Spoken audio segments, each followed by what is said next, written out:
So this video is on acylation.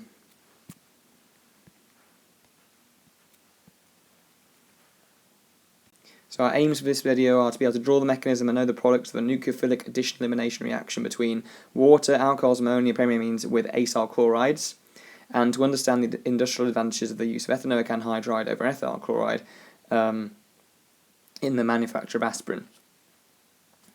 You will also need to be able to name the products of these reactions, which we'll go through when I show you the mechanisms.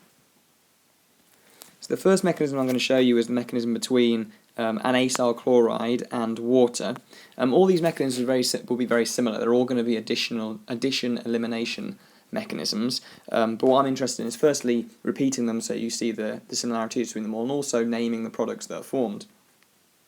We're going to be using the same acyl chloride each time, and what I'm going to choose is ethanoyl chloride. So what that means is there are two carbons in the chain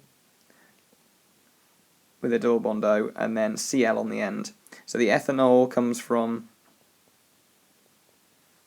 the fact there are two carbons in this chain, and the chloride comes from the chloride. So propanol chloride would just be the same but with an extra carbon here, and so on.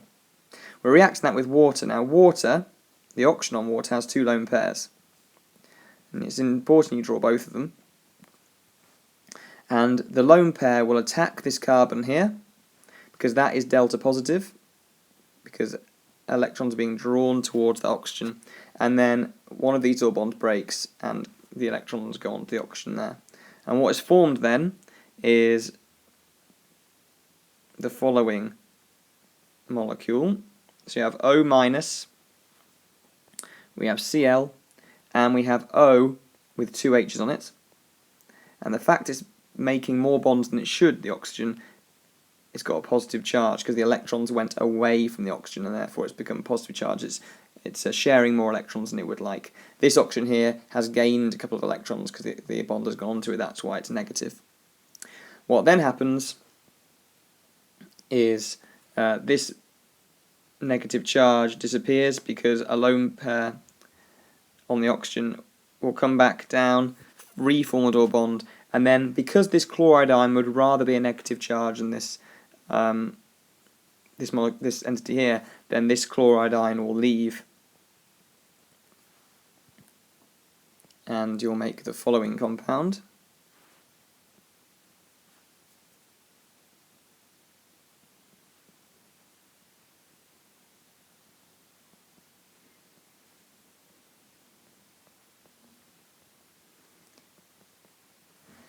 And then this oxygen is still positively charged, and so one of these hydrogens leaves, quenches that positive charge, and what you end up with is the following compound,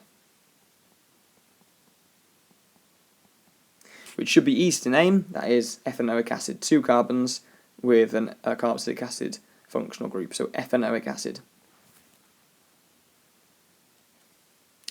If we now do the same but with an alcohol instead, so we're going to use again ethanol chloride, so we've got CH3 C double bond O with a Cl, and we're going to be using methanol as our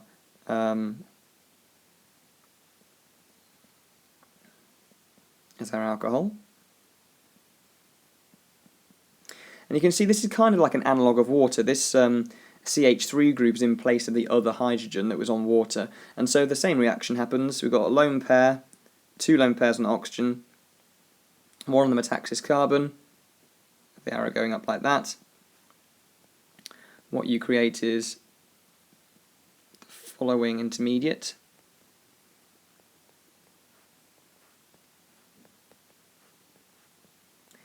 The main thing people forget is the positive charge on this oxygen there. And then a lone pair on this oxygen comes back down, reforms to a bond, this chloride ion leaves, create this,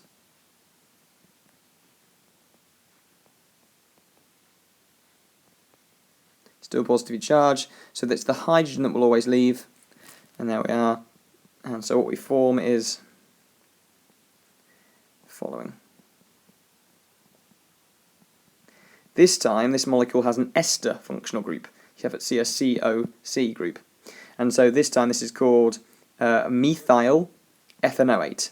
Remember, the acyl bit is always named after the group after the oxygen. So this is methyl, and the ethanoate bit, or the O8 bit, is always named after the well, if you're reacting the carboxylic acid with an alcohol, the carboxylic acid group. Here we're reacting an acyl chloride with an alcohol instead, but it's the same results. This is called methyl ethanoate.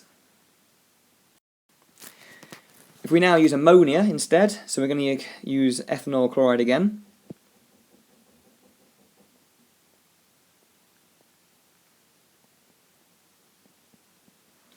And ammonia, and I'm going to draw out all the bonds. It's just a little bit easier to see what's going on.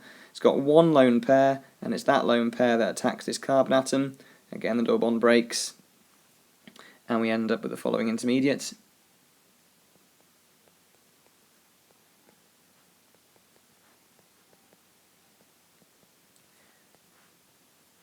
So it's O minus, and this time the N has a positive charge. The lone pair on the oxygen comes back in, reforms to a bond, chloride ion leaves, and one of these hydrogens also quenches this positive charge. Now you can draw it in two separate steps like I've been doing before, but because I'm going to run out of space in this one, I've decided to do it in the same stage. And so what you'll form is the following molecule.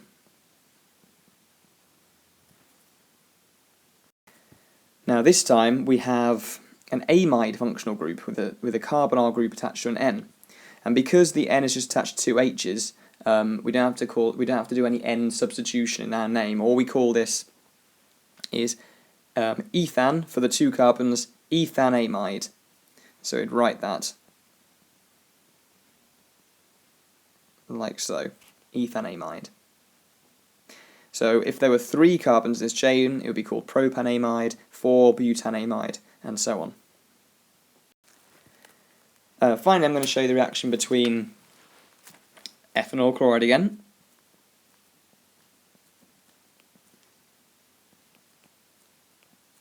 and this time a primary amine. So I'm going to choose methylamine just because it's just easier. So it's still got 2 H's on it, but it's got a methyl group on as well. So this is an analogue of ammonia really, but this CH3 group has replaced one of the H's. Again, lone pair, attacks this carbon, double bond breaks, and we form the following.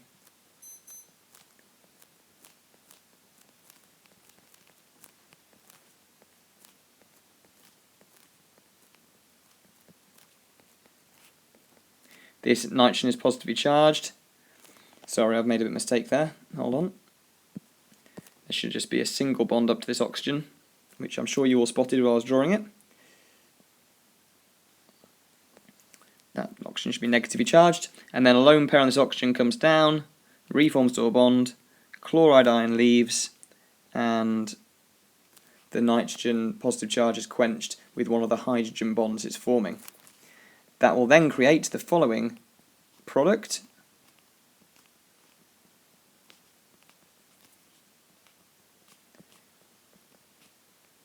So this time we've got a methyl group on our N, so this is one of our N substituted amides. So the way you name this is you put N and then you name the substitution. So this is a methyl substituted one, so it's N-methyl, and then you name the rest, so it's ethanamide.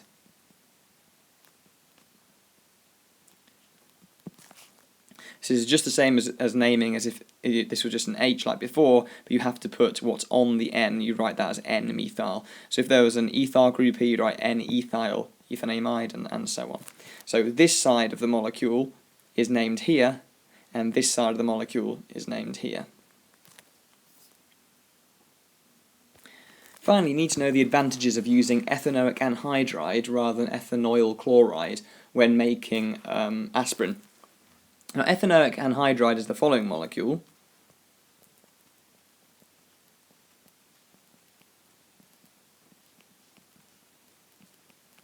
And this undergoes the same sorts of reactions as the ones I've shown you. It's just that this is your leaving group rather than a Cl group.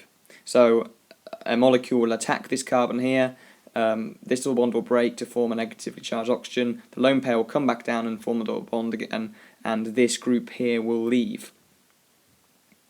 This has a number of advantages over ethanol chloride when making aspirin, and you just need to know those advantages. So those advantages are that you can say that ethanoic, if you just answer it from the perspective of ethanoic anhydride,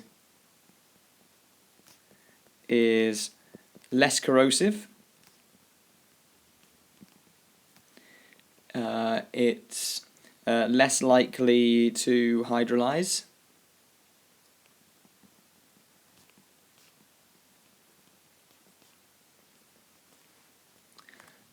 It's less dangerous.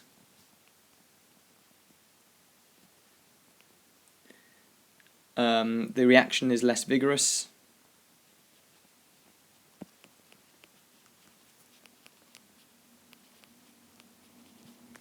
And then also it doesn't form HCl fumes, which are toxic, and it's also less volatile, so it doesn't evaporate as easily. Hope all that helps. Please email me if you need any more help on acylation.